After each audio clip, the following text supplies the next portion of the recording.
কি অবস্থা সবার, অ্যানিমেশনসের চ্যানেলে তোমাদের সকলকেই জানাই স্বাগতম। তো আজকে আমরা নারুটো শিপুডেনের এপিসোড নাম্বার 113 এবং 114 সম্পর্কে জানবো। তো ফাইনালি গাইস, আজকে থেকে সিজন 6 শুরু হতে চলেছে। তো আগের এপিসোড যারা দেখোনি তাড়াতাড়ি গিয়ে দেখে আসো। আর সিজন 6 হতে চলেছে অনেক ধামাকাদার আর অনেক ইমোশনাল। আর যারা চ্যানেলটিকে সাবস্ক্রাইব করোনি তাড়াতাড়ি সাবস্ক্রাইব করে দাও। আর আমি চলে যাচ্ছি মূল ভিডিওতে। এপিসোডের শুরুতেই আমরা দেখতে পাই অরোচিমারুর অবস্থা খুবই খারাপ ছিল, আর সে বলে আমি খুব কাছাকাছি চলে এসেছি, আর একটু সময় লাগবে। তখন কাবুটো বলে ফাইনালি 3 বছর হয়ে গেছে চুনিন এক্সামের। এরপর আমরা দেখতে পাই সেই পুরনো সময় যখন অরোচিমারু তাদের স্কল চুরি করে। তখন সাসকে অনেক ছোট ছিল, হঠাৎ সে কষ্টে ব্যথায় নিচে পড়ে যায়। কাবুটো বলে সে অনেক বড় হয়ে গেছে। অরোচিমারু বলে হ্যাঁ, তার চোখ দেখেই আমি বুঝেছিলাম যে সে আলাদা। এত অল্প বয়সে তার শারিঙ্গানের শক্তি সত্যিই প্রশংসনীয়। আমি জানতাম যে সে একদিন ইতাচির থেকেও বেশি শক্তিশালী হবে। আমি বুঝে গেছিলাম সে বিশেষ কিছু একটা। আর আমি এটাও জানতাম একদিন সে আবার আমার কাছেই ফিরে আসবে শক্তির খোঁজে। তখন কাবুটো বলে হ্যাঁ, আমারও মনে আছে আপনি তাকে কার্সমার্ক দিয়েছিলেন। অরোচিমারু বলে যখনই সুযোগ পেয়েছি আমি তখনই হিডেন লিভে আক্রমণ করেছি। আমি জানতাম যদি আমি তার চাকরা সম্পূর্ণভাবে টেনে নিতে পারি সে অবশ্যই আমার কার্সমার্কের শক্তি ব্যবহার করবে। এরপর আমরা দেখতে পাই সাসকে তার প্রতিপক্ষকে একটা লাথি মারে আর উপরে চলে যায়। আর সেই মুহূর্তে তার কার্সমার্ক অ্যাক্টিভ হচ্ছিল, কিন্তু সাসকে তার নিজের নিয়ন্ত্রণে নিয়ে আসে আর এক লাথিতে প্রতিপক্ষকে হারিয়ে দেয়। অরোচিমারু বলে তার কার্সমার্ক আছে, শারিঙ্গানও আছে, আর সে জানে কখন কোন শক্তি ব্যবহার করতে হয়। কাবুটো তখন বলে হ্যাঁ, আপনি ঠিক বলেছেন, একজন নিনজার জন্য এর চেয়ে গুরুত্বপূর্ণ কিছু নেই। অরোচিমারু বলে সে ইতিমধ্যে প্রমাণ করে দিয়েছে তার ক্ষমতা। সে লিভ ভিলেজ থেকে আর কিছুই শিখতে পারবে না। এই পৃথিবীতে শুধু আমিই আছি যে তাকে সত্যিকার অর্থে প্রশিক্ষণ দিতে পারবো। তার ভিতরের অন্ধকারটা কেবল আমিই বুঝতে পারি। তখন কাবুটো বলে লিভের ধ্বংস আমাদের জন্য লাভজনক ছিল। ঠিক আছে, আমি এখন আপনার জন্য ওষুধ তৈরি করতে যাই। ট্রান্সফার রিচুয়াল পর্যন্ত আপনি ঠিক থাকবেন। এরপর অরোচিমারু স্মরণ করে সেই মুহূর্তগুলো যখন থার্ড হোকাগে রিপার ডেথ সিল ব্যবহার করে তার 2 হাত প্যারালাইজ করে দিয়েছিল। অরোচিমারু তখন মনে মনে বলে তুমি ভালো কাজ করোনি সারুতোবি, কিন্তু এখন দেখো আমি কি করতে যাচ্ছি। তুমি আমাকে থামাতে পারবে না। খুব শিগগিরই আমি সেই শরীরটা পেয়ে যাব সাসকে। এরপর আমরা দেখতে পাই লিভ ভিলেজকে, যেখানে সুনাডে রেগে গিয়ে বলে এখনো পর্যন্ত আনবু থেকে কোনো খবর আসেনি। তার অরোচিমারু লোকদের হারিয়েছে ঠিকই, কিন্তু থ্রিটেল এখনো মুক্তভাবে ঘুরছে। ঠিক আছে, আমি দ্বিতীয় স্কোয়াড পাঠাচ্ছি। আর তখন সেই আনবুটি চলে যায়। অরোচিমারু এইদিকে বলে আমি যা করেছি সব করেছি একটা জিনিস পাওয়ার জন্য। এরপর আমরা দেখতে পাই দুজন আকাতসুকি সদস্যকে, একজন ইতাচি আর একজন অরোচিমারু। অরোচিমারু তখন নিজের সাপ দিয়ে ইতাচির উপরে আক্রমণ করে, কিন্তু বর্তমান সময়ে ফিরে আসলে আমরা দেখতে পাই অরোচিমারুর শরীরের অবস্থা খুবই খারাপ ছিল। কাবুটো তখন দৌড়ে আসে আর বলে লর্ড অরোচিমারু, আপনার শরীর একদমই ভালো নেই। অরোচিমারু তখন জোরে জোরে কাশতে থাকে। তখন কাবুটো বলে মনে হচ্ছে এই ওষুধ কাজ করছে না, আপনি একটু অপেক্ষা করুন, আমি অন্য ওষুধ নিয়ে আসছি। কাবুটো তখন চলে যায়, আর ভেতরে অরোচিমারু জোরে জোরে হাসতে থাকে। এটা শুনে কাবুটো ভাবে এই অবস্থায় আপনি হাসছেন, মানতেই হবে আপনার শরীর ভীষণ শক্তিশালী। এর জন্যই আমি আপনার সাথে আসি।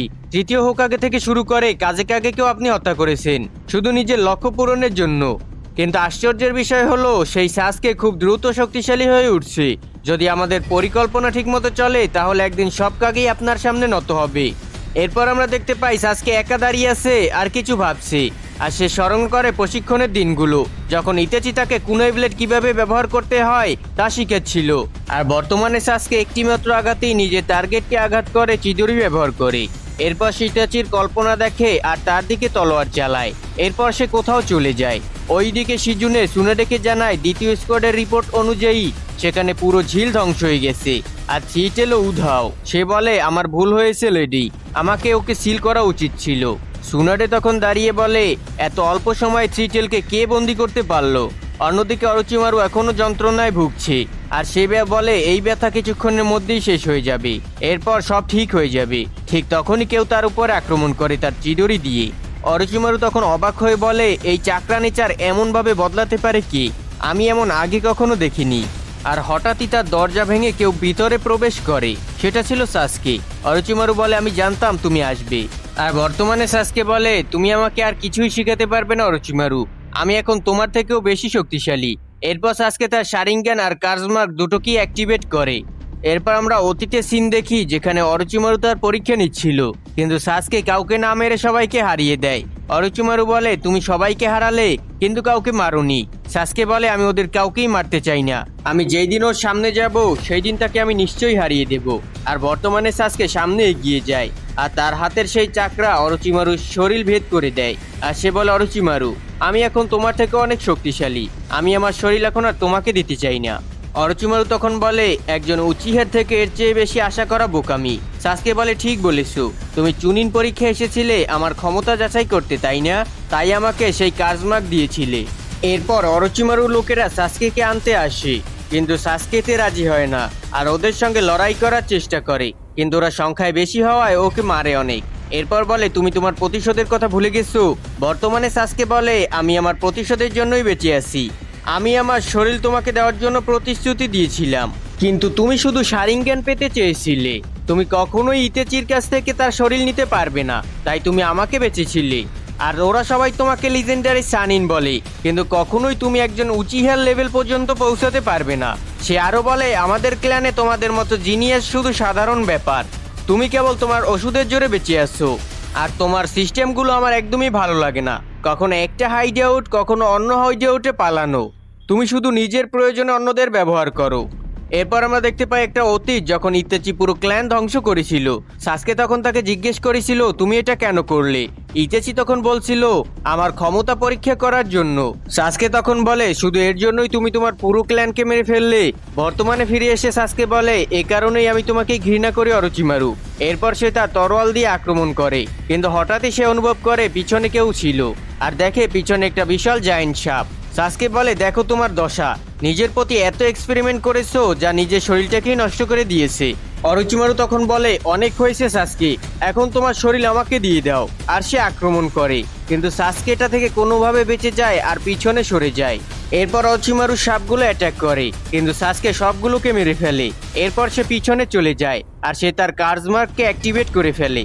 আর তখনই সাসকেকে মারার জন্য সবগুলো সাপ তাকে জড়িয়ে ফেলে, কিন্তু সাসকে তাদের সবাইকে মেরে দূরে সরিয়ে দেয় আর সে তার ফুললি কার্জমার্ক রূপে ফিরে আসে। আর সে বলে এক সাপ সবসময় শিকার করত, কিন্তু আজ সেই শিকার হচ্ছে, কারণ আমি এখন ঈগল হয়ে গেছি। তখন অরোচিমারু আবার আক্রমণ করে আর এরই সাথে এপিসোডের সমাপ্তি হয়ে যায়। তো চলো আমরা সামনের এপিসোডে চলে যাই। তো এপিসোডের শুরুতেই আমরা দেখতে পাই লিভ ভিলেজ। সেখানে দেখা যায় থার্ড হোকাগে আর তার সাথে ছোটবেলাকার অরোচিমারুকে। সে সম্ভবত তার পরিবারের কবরের পাশে ফুল দিচ্ছিল। হঠাৎ সে কিছু একটা দেখতে পায় আর বলে লর্ড থার্ড এটা কি। হোকাগে বলে এটা সাদা সাপের চামড়া, এটা খুবই বিরল, তুমি ভাগ্যবান যে এটা তোমার হাতে এসেছে। তখন অরোচিমারু জিজ্ঞেস করে এর চামড়া সাদা কেন।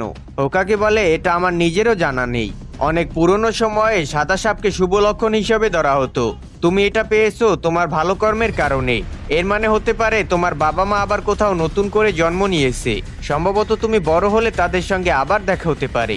অরোচিমারু তখন জিজ্ঞেস করে তাহলে কত সময় লাগতে পারে। হোকাগে বলে এটা আমি নিজেও জানি না। এরপর আমরা দেখতে পাই অরোচিমারু কাউকে হত্যা করেছে। তারপর সামনে দিয়ে একটা ছোট্ট ছেলে যায়, সে আসলে ছিল সুনাডের ভাই নাওয়াকি। অরোচিমারু বলে আরে নাওয়াকি তুমি বেশ বড় হয়ে গেছো। এরপর সে একটা গুহার দিকে চলে যাচ্ছিল শত্রুদের সঙ্গে যুদ্ধ করতে, কিন্তু হঠাৎ একটা বিস্ফোরণ হয় আর নাওয়াকি সেখানেই মারা যায়। আর তার গলায় থাকা নেকলেসটা অরোচিমারু পাশে এসে পড়ে। কিছুক্ষণ পরে দেখা যায় অরোচিমারু নিজের ঘরে আসে আর সে খুব উদাস ছিল। তখন সুনাডে আর জিরে আসে সেখানে। সুনাডে তখন খুব কষ্টে ছিল। অরোচিমারু তার ভাইয়ের নেকলেসটা সুনাডেকে দিয়ে বলে সুনাডে এখন অর শুরু হয়ে গেছে।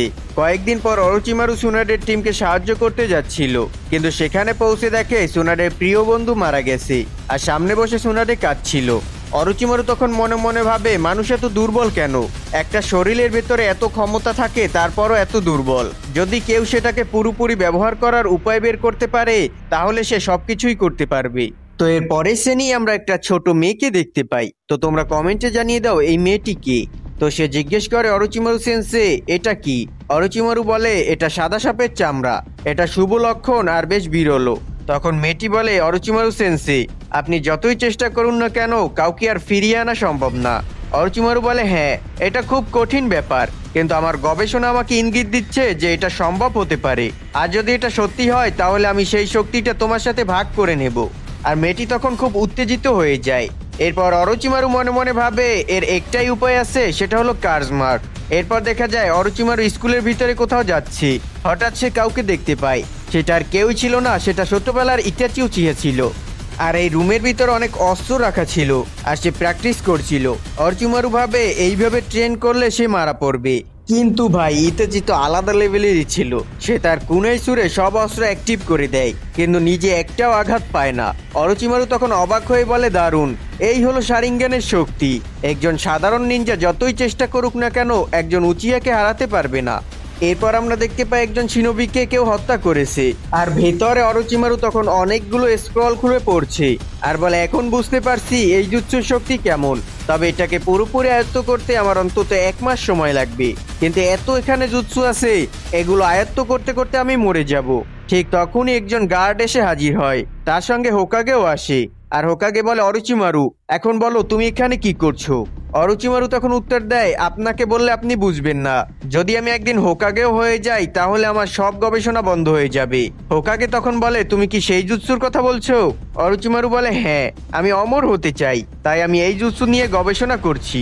এরপর জিরায়া তখন তাকে থামানোর চেষ্টা করে আর বলে, দয়া করে এটা করো না অরোচিমারু। কিন্তু ভাই অরোচিমারু জিরায়ার উপরই আক্রমণ করে বসে। সে বলে, আমি লিভ ভিলেজকে কখনোই আত্মসমর্পণ করব না, প্রয়োজনে আমি একাই সব করব অথবা নিজের একটা অর্গানাইজেশন বানাবো।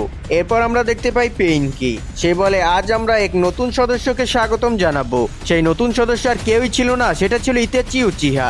তাকে দেখে অরোচিমারু স্তব্ধ হয়ে যায়। কিছুদিন পর দুজনে একসাথে কোথাও যাচ্ছিল। অরোচিমারু তখন মনে মনে ভাবে, তুমি নিজেই নিজের ক্ল্যানকে ধ্বংস করেছো শুধু আকাতসুকিতে যোগ দেওয়ার জন্য। আর ভাই সে তখন ইতাচিকে সাপ দিয়ে আটকে ফেলে আর বলে, তোমার শারিঙ্গান অসাধারণ, কিন্তু এখন আমি তোমার শরীরটাই নিয়ে নেব। কিন্তু ইতাচি তার শারিঙ্গান ব্যবহার করে উল্টো অরোচিমারুকেই নিজের গেনজুৎসুর ফাঁদে ফেলে। অরোচিমারু তখন কিছুই বুঝতে পারে না যে কি হচ্ছে। সে তখন বের হতে গিয়ে নিজের পুরো হাতটাই কেটে ফেলে। ইতাচি তখন বলে, অরোচিমারু, তুমি যতই জুৎসু জানো না কেন, এই চোখ সবকিছুই দেখতে পারে। কিছুদিন পর আমরা দেখতে পাই অরোচিমারু এখন কাবুটোকে নিয়ে আসে, আর কাবুটো সাসকেকে নিয়ে এসেছিল। অরোচিমারু বলে, অবশেষে তুমি এসেছো, চলো আমার সাথে। এরপর বর্তমান দৃশ্যে আমরা দেখতে পাই অরোচিমারুর হাইড আউট। ভেতরে অরোচিমারু তখন মৃতপ্রায় অবস্থায় পড়ে আছে। সাসকে বলে, তোমার কাজ শেষ। কিন্তু তখন হঠাৎ করে কিছু ঘটে। অরোচিমারু তখন হেসে ওঠে আর বলে, দেখছি এটা কাজ করছে। এই ধোঁয়া তোমাকে দুর্বল করে দিচ্ছে। আমি অমর, তোমার শক্তিশালী জুৎসু আমার কিছু করতে পারবে না। এরপর অরোচিমারু সাসকের উপরে আক্রমণ করে। এরপর আমরা দেখতে পাই অদ্ভুত একটা জায়গা যেখানে সাসকে দাঁড়িয়েছিল, আর সে বলে, আমি কোথায়? অরোচিমারু বলে, এটা আমার দুনিয়া, এখানে ট্রান্সফার রিচুয়াল হবে। আর সে তখন সাসকেকে ধরে ফেলে আর বলে, তোমার চোখ দেখে আমার পুরাতন 3জন ছাত্রের কথা মনে পড়ে গেল, কিন্তু এইবার এই চোখ আমার হবে। এইদিকে কাবুটো ওষুধ তৈরি করছে আর মনে মনে বলে, এখন আর কোনো ওষুধ কাজ করবে না, আজ বা কালের মধ্যে রিচুয়ালটা শেষ হয়ে গেলেই ভালো। আর সে ভাবে একটা অদ্ভুত ব্যাপার আছে, সাসকে কিছু না বলেই রিচুয়ালের জন্য রাজি হয়ে গেছে। তখন সে রুম থেকে বেরিয়ে যায়। যেতে যেতে সে দেখতে পায় অরোচিমারুর ঘরের দরজা খোলা, আর সে তখন একটা সাইডে লুকিয়ে পড়ে। আর সে চুপি চুপি ভেতরে দেখার চেষ্টা করে। সে দেখতে পায় সাসকে দাঁড়িয়ে আছে। আর ভাই অরোচিমারুর কথা কি বলবো, সে মারা গেছে। কাবুটো তখন অবাক হয়ে যায় আর বলে, এখানে আসলে হচ্ছেটা কি? সাসকে বলে, কাবুটো তুমি কি এখানে আসো? এরপর সে কাবুটোর সামনে দিয়ে হেঁটে চলে যাচ্ছিল। কাবুটো তখন বলে, একটা কথা বলে যাও, তুমি আসলে কে? সাসকে তখন ঘুরে বলে, তুমি বলো কাবুটো। এরপর সে তার শারিঙ্গান ব্যবহার করে কাবুটোকে সেই জায়গায় নিয়ে যায় যেখানে রিচুয়ালটা হয়েছিল। সেই রিচুয়ালের সময় অরোচিমারু আর সাসকের শরীর বদলাচ্ছিল, কিন্তু হঠাৎ সাসকের কাজমার্ক অ্যাক্টিভেট হয়ে যায় আর পুরো শরীরটা কালো হয়ে যায়। অরোচিমারু তখন চিৎকার করে বলে, এটা হতে পারে না, এই দুনিয়া আমি বানিয়েছি, এটা আমি ছাড়া কেউ নিয়ন্ত্রণ করতে পারবে না। সাসকে তখন বলে, অরোচিমারু তুমি যতই জুৎসু ব্যবহার করো না কেন, আমার চোখ সবকিছু দেখতে পায়। কাবুটো এটা দেখে আতঙ্কিত হয়ে বলে, এই সাসকে একাই পুরো দুনিয়াটা পরিবর্তন করে ফেলছে। অরোচিমারু তখন ভয়ে বলে, না, এটা হতে দিতে পারি না, আমি অমর, এটা আমার সঙ্গে হতে পারে না। তখন এক বিশাল দানব এসে অরোচিমারুকে পুরোপুরি গিলে ফেলে, আর এরই সাথে তার সমাপ্তি ঘটে। এরপর আমরা দেখতে পাই মিতেরাশিকে। তার কাছে দুজন শিনোবি আসে আর সে তাদের বলে, তোমরা সামনের দিকে এগিয়ে যাও। তখনই ঝোপের ভিতর থেকে কোনো শব্দ আসে আর সে তার কুনোই ছুঁড়ে দেয়। আর তার কাছে গিয়ে দেখতে পায় সেটা আসলে সাদা একটা সাপ ছিল। এদিকে নারুটো লিভ ভিলেজে দাঁড়িয়ে আকাশের দিকে তাকিয়েছিল আর বাতাস জোরে বইছিল। আর সে বলে, এই মেঘগুলো দেখে মনে হচ্ছে কিছু একটা ঘটনা ঘটেছে। অন্যদিকে মাস্টার জিরায়া বলে, এই লাল সূর্য একটা খারাপ লক্ষণ। অপরদিকে ইতাচি আর কিসামে কোথাও যাচ্ছিল। হঠাৎ ইতাচি থেমে যায় আর কিছু অনুভব হয়েছিল তার। অপরদিকে কাবুটো বলে, লর্ড অরোচিমারুকে তুমি মেরে ফেলেছো। সাসকে বলে, না, আমি তাকে মেরে ফেলিনি, তাকে আমি শোষণ করে নিয়েছি। এরপর সেখান থেকে সে চলে যায়। তো গাইস, এরই সাথে এপিসোডের সমাপ্তি হয়ে যায়। তো সামনে জিরায়া সেন্সের ডেথ হবে, আমি জানি না আমি তা কিভাবে এক্সপ্লেনেশন করব। তো দেখা হবে পরবর্তী কোনো ভিডিওতে। ততক্ষণ সবাই সুস্থ থেকো, ভালো থেকো, টেক কেয়ার, আল্লাহ হাফেজ।